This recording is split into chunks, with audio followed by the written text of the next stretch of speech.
नमस्कार। तो जो ये करंट अफेयर की सीरीज हम लोगों की स्टार्ट हुई है, इसी के तहत विज्ञान और रक्षा प्रौद्योगिकी से संबंधित और रक्षा के सिद्धांतों से संबंधित आज हम लोग एक टॉपिक के बारे में बात करने वाले हैं। और इस टॉपिक का नाम है, बेसिकली अगर हम लोग देखें तो साइबर स्पेस तथा एम्फीबियस का संयुक्त सिद्धांत। देखिए, रक्षा क्षेत्र के बारे में जब हम लोग बात करते हैं तो हमारे पास वर्तमान में 2001 या उससे पहले तक अगर बात करें तो हमारे पास सेनाएं तो तीनों पूरे फुल फ्लेजेड वे में मौजूद थी, किंतु यहाँ पर एकीकरण जैसी प्रणालियां नहीं हुआ करती थी। तो 2001 के बाद से जब अध्ययन किया गया तो ये चीज़ की आवश्यकता महसूस की गई कि एक ऐसा पद होना चाहिए जो तीनों सेनाओं की अध्यक्षता करेगा, और ये पद होता है सीडीएस का, chief of the defence staff. तो वर्तमान में जो chief of the defence staff हैं, ठीक है, जनरल अनिल चौहान साहब। अनिल चौहान साहब ने साइबर स्पेस और एम्फीबियस अभियानों के लिए संयुक्त सिद्धांत के सार्वजनिक संस्करण औपचारिक रूप से जारी किए हैं। अब हमें यह समझना चाहिए कि आज हमारी जो रक्षा और सुरक्षा है ये 1950, 1975, 2000 वाली नहीं रह गई है। ये बिल्कुल नए प्रकार की रक्षा की चुनौतियां हैं। यहाँ प्रौद्योगिकी ही एकमात्र विजेता के तौर पर निकल करके आएगी, क्योंकि जो भी राष्ट्र हमला करेगा या हमला करने की कोशिश करेगा, तो आज कोई भी बहुत कम ऐसा चांस बनता है कि कोई भी राष्ट्र एक दूसरे के खिलाफ प्रत्यक्ष वॉर की स्थिति में आना चाहिए। There are so many other factors also. इसमें कई सारे अन्य पैरामीटर्स भी हैं, जिन पैरामीटर्स में एक पैरामीटर है हमारे पास साइबर।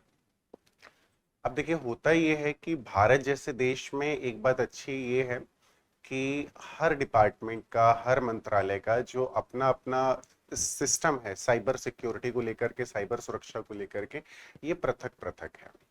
लेकिन अगर यहीं पर हम बात करें कुछ देशों की वैश्विक तौर पर, उनका सबका सर्वर एक ही होता है, तो उन्हें हैक करना तुलनात्मक रूप से आसान है।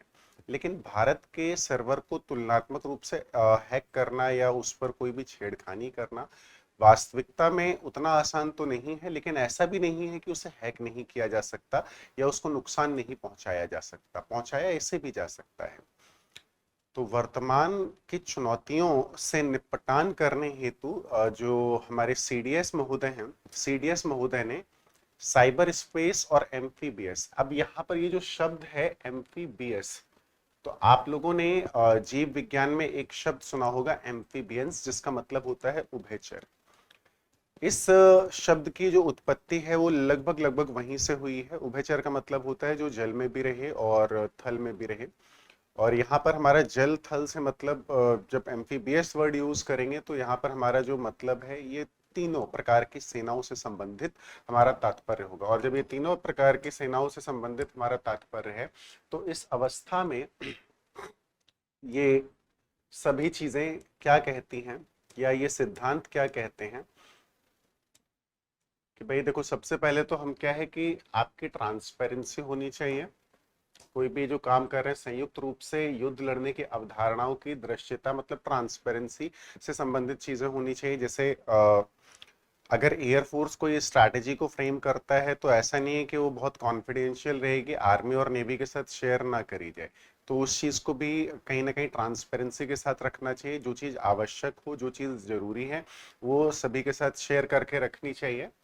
पहुंच और व्यापक प्रसार बढ़ेगा, ऑब्जेक्टिव इसका ये है। तथा जितने भी आपके चीफ मिलिट्री एक्सपर्ट्स हैं, स्ट्रैटेजिस्ट हैं, इनके बीच में कोऑर्डिनेशन को बढ़ाने का भी एक उद्देश्य माना गया है। इसमें जो भी आपका आक्रामक, मतलब जब आप अटैक करना चाहेंगे तब के बारे में भी बात की गई है, और डिफेंस यानी रक्षात्मक साइबर क्षमताओं के एकीकरण के बारे में भी बात करी गई है। ये सिद्धांत आपके जितने भी जो थ्रेट्स हैं, उन थ्रेट्स के बारे में, या जो खतरे हैं, जो आने वाले खतरे हैं, उनके बारे में भी जानकारी प्रदान करेगा और एकीकरण और संयुक्त साइबर क्षमताओं के विकास पर जोर देगा। एम्फीबियस का जो अभियान है, इस एम्फीबियस के अभियान के अंतर्गत आपका मुख्य जो फोकस है वो समुद्री, वायु और थल सेनाओं के एकीकरण तथा उभयचर अभियानों की योजनाओं और क्रियान्वयन की रूपरेखा को तैयार करना है, ताकि तीनों सेनाओं में कोऑर्डिनेशन बने और कभी भी अगर किसी भी प्रकार से प्रत्यक्ष रूप में या अप्रत्यक्ष रूप में हमला या बचाने की कोशिश की जाए तो उन कोशिशों में तीनों सेनाएं आगे बढ़कर एक साथ काम करें। कहीं ऐसा ना हो कि कोई इंफॉर्मेशन, जैसे मान लीजिए नेवी को रिलेट करते हुए आर्मी के पास आ गई लेकिन वो नेवी तक ना पहुंच पाए, तो इसी टाइप की ट्रांसपेरेंसी को बढ़ाने के लिए इस पूरे के पूरे साइबर स्पेस को यूज करते हुए, सुरक्षित इन्वायरमेंट बनाते हुए और तीनों सेनाओं के कोऑर्डिनेशन को बढ़ाने के लिए साइबर स्पेस का यूज करते हुए प्रोजेक्ट एम्फीबियस की शुरुआत की गई है।